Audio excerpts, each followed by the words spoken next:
Hai teman-teman, kelompok kami akan menjelaskan keterkaitan green economy dengan program CSR. Mari kita saksikan. KTT Rio muncul pada tahun 1992, tepatnya pada tanggal 3 Juni sampai dengan 14 Juni 1992. KTT Rio merupakan konferensi utama PBB yang diadakan di Rio de Janeiro, Brasil.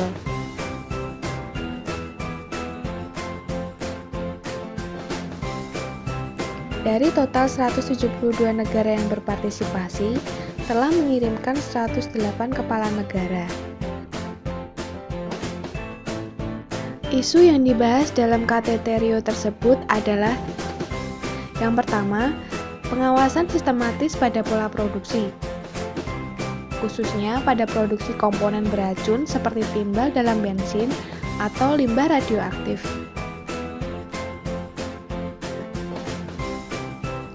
Yang kedua, sumber-sumber energi alternatif yang menggantikan penggunaan bahan bakar fosil yang terkait dengan perubahan iklim global.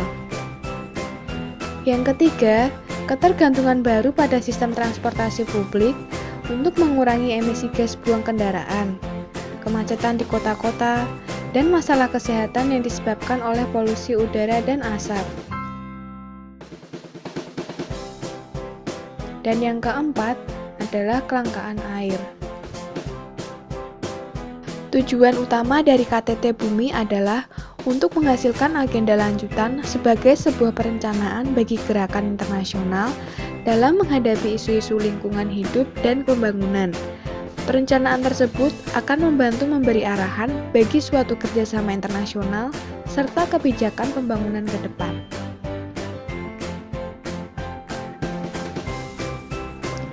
Dalam perkembangan dunia industri yang mengalami kemajuan yang sangat pesat, banyak perusahaan yang hanya meraup keuntungan dengan mengeksploitasi alam yang tanpa bertanggung jawab, sehingga tidak peduli dengan kerusakan alam atau lingkungan yang terjadi di sekitarnya.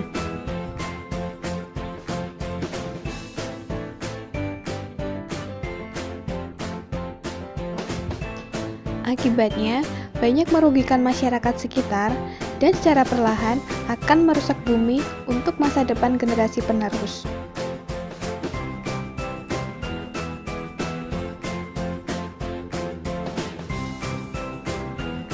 Namun, satu persatu para pebisnis mulai sadar akan kerusakan alam yang terjadi akibat dari kegiatan industrinya. Kesadaran tersebut diterapkan melalui CSR atau Corporate Social Responsibility, yang sudah menjadi kewajiban perusahaan terhadap lingkungan sekitarnya.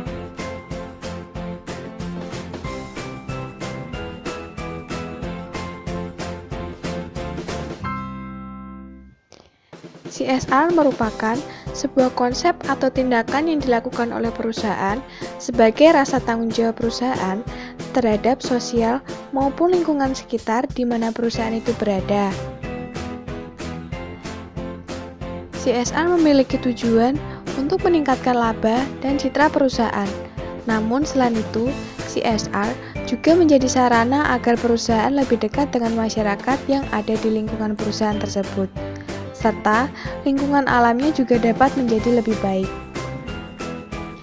CSR itu sendiri bukan hanya sebuah bantuan kepada masyarakat seperti dalam bentuk beasiswa, bakti sosial, atau dana untuk pemeliharaan fasilitas umum saja, namun juga bisa dalam bentuk kepedulian lingkungan sebagai hal yang utama. Hal ini bisa dilakukan dengan cara misalnya membuat sawah di sekitar perusahaan atau kegiatan penghijauan yang lain yang bertujuan untuk membuat lingkungan perusahaan menjadi asri, lebih bersih, serta dapat menciptakan lapangan kerja baru untuk masyarakat di sekitarnya.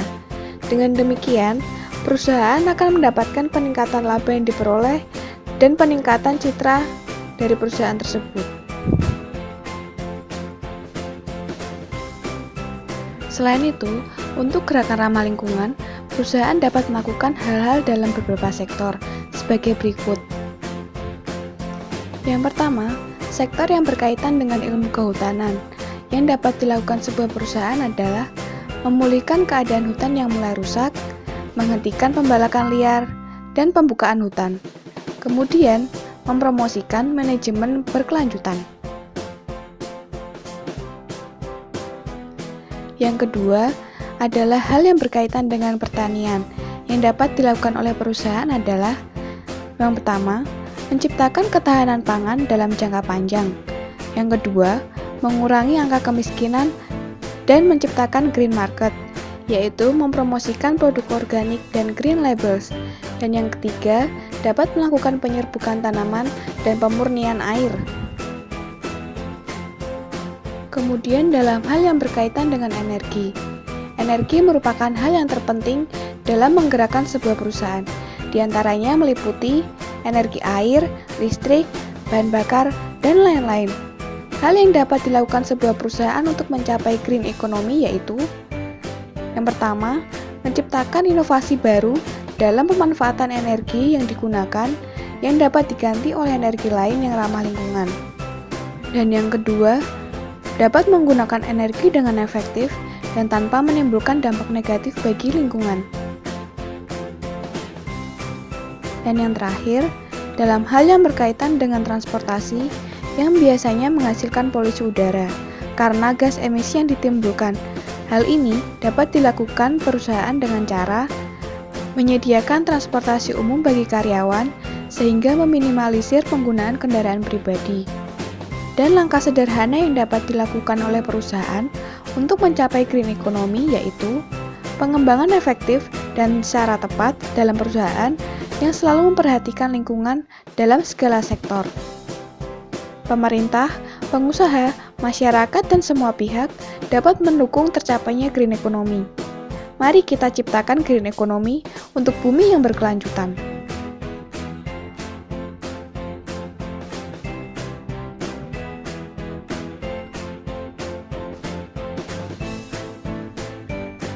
Berikut ini langkah untuk menerapkan akuntansi berkelanjutan. Yang pertama, pengakuan. Apakah dapat didefinisikan sebagai elemen laporan keuangan? Dapat diukur nilainya, relevan, dan reliable atau bisa ditelusuri kebenarannya. Yang kedua, pengukuran nilai. Seberapa besar nilai yang dikorbankan untuk biaya-biaya yang digunakan? Ada manfaat dalam bentuk ekonomi dan non-ekonomi. Yang ketiga, pencatatan. Pencatatan laporan keuangan, ada pengklasifikasian, penggolongan terlebih dahulu, baru kemudian dilakukan pencatatan. Dan yang keempat adalah ringkasan, yaitu menjurnal, posting, dan neraca lajur. Yang kelima adalah pelaporan, yaitu bagaimana laporan keuangannya. Dan yang keenam adalah pengungkapan, yaitu bagaimana perusahaan menyampaikan segala informasi akuntansi dan program CSR yang telah diterapkan.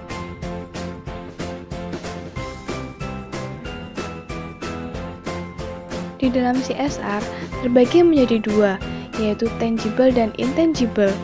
Tangible itu sendiri yaitu meningkatkan laba perusahaan, aset perusahaan menjadi meningkat, dan intangible merupakan meningkatkan citra perusahaan, meningkatkan reputasi perusahaan, dan adanya penghargaan dan apresiasi yang lebih dari para stakeholder dan masyarakat kepada perusahaan. CSR merupakan bukan hanya sekedar tanggung jawab perusahaan, tetapi juga keikhlasan dan wujud cinta kasih kepada sesama dan lingkungan sekitar.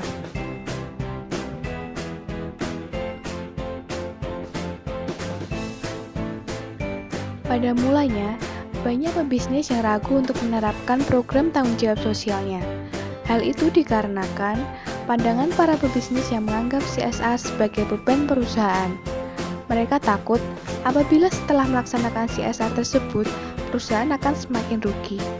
Namun, seiring dengan perkembangan perekonomian berkelanjutan, mereka sadar bahwa penerapan CSR tersebut merupakan bagian dari investasi di masa depan. Dengan adanya CSR, citra perusahaan dapat meningkat dan tentunya dilandasi dengan tanggung jawab dan keikhlasan.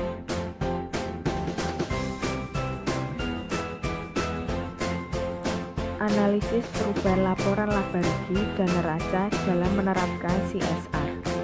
Hal ini dibedakan berdasarkan dua hal, yaitu yang pertama jangka pendek, di mana perusahaan baru awal menerapkan CSR. Dan yang kedua adalah jangka panjang, yaitu perusahaan yang telah konsisten menerapkan CSR. Kami akan menjelaskan apa saja yang terpengaruh dari penerapan CSR dalam laporan keuangan. Yang pertama adalah jangka pendek. Pada laporan laba rugi, laba akan berkurang. Dan kemudian dalam laporan neraca yang dibagi menjadi dua, yaitu aktiva dan pasiva.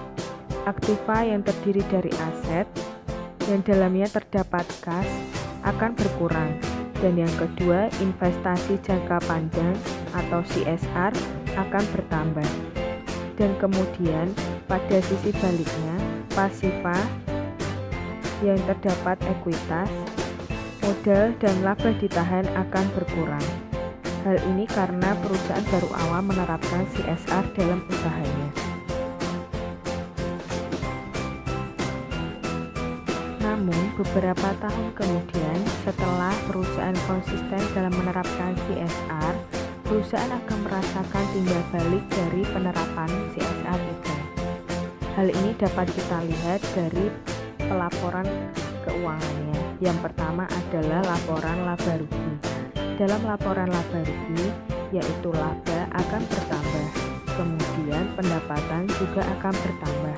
Hal ini dikarenakan penjualan dalam perusahaan yang akan terus bertambah. Dan yang kedua adalah laporan neraca. Laporan neraca atau posisi keuangan dibagi menjadi dua kolom, yaitu aktiva dan pasiva. Dalam kolom aktiva, yaitu adalah aset. Aset terdiri dari kas yang akan bertambah apabila menerapkan CSR. Dan yang kedua adalah pasiva, yaitu ekuitas. Dalam ekuitas terdiri dari modal. Modal akan bertambah dan laba ditahan juga akan bertambah. Jika perusahaan konsisten dalam menerapkan CSR, maka laba perusahaan akan meningkat. Hal ini dikarenakan perusahaan akan mendapatkan berkah, nama baik, dan nilai baik, dan perusahaan akan dipercaya oleh masyarakat. CSR merupakan upaya untuk menuju ekonomi hijau. Dalam upaya mengembangkan CSR, terdapat cost and benefit yang dirasakan oleh perusahaan. Cost merupakan dalam jangka pendek, aset perusahaan akan berkurang. Biaya yang dikeluarkan dan digunakan untuk mewujudkan tanggung jawab dan sosial dan lingkungan perusahaan secara lebih baik. Dan benefit merupakan yang pertama, meningkatkan citra dan reputasi perusahaan. Yang kedua, perusahaan akan lebih dikenal oleh masyarakat sekitar dan para stakeholder. Dan yang ketiga, masyarakat akan ikut mendukung semua program yang dilaksanakan perusahaan. Yang keempat, aset perusahaan akan meningkat dari tahun ke tahun. Dan yang kelima, lingkungan sekitar perusahaan menjadi lebih asri dan nyaman. Akuntansi berkelanjutan bisa diwujudkan salah satunya dengan green economy, di mana dapat dilaksanakan melalui program CSR. Penerapan CSR di perusahaan seharusnya tidak dianggap dalam bentuk biaya, melainkan dianggap sebagai bentuk investasi jangka waktu yang panjang. CSR bukan hanya bentuk pertanggungjawaban kepada perusahaan, melainkan juga bentuk kita kasih terhadap bersama dan lingkungan. Oleh karena itu, hendaknya CSR dilakukan dengan ikhlas dan penuh tanggung jawab, agar perusahaan mendapatkan berkah yang melimpah, tidak hanya dari segi keuangan, tetapi juga pencitraan di masyarakat, dan selain itu berdampak pula bagi lingkungan dan masyarakat. Ayo, jangan ragu menerapkan CSR demi keberlangsungan hidup bersama yang lebih baik.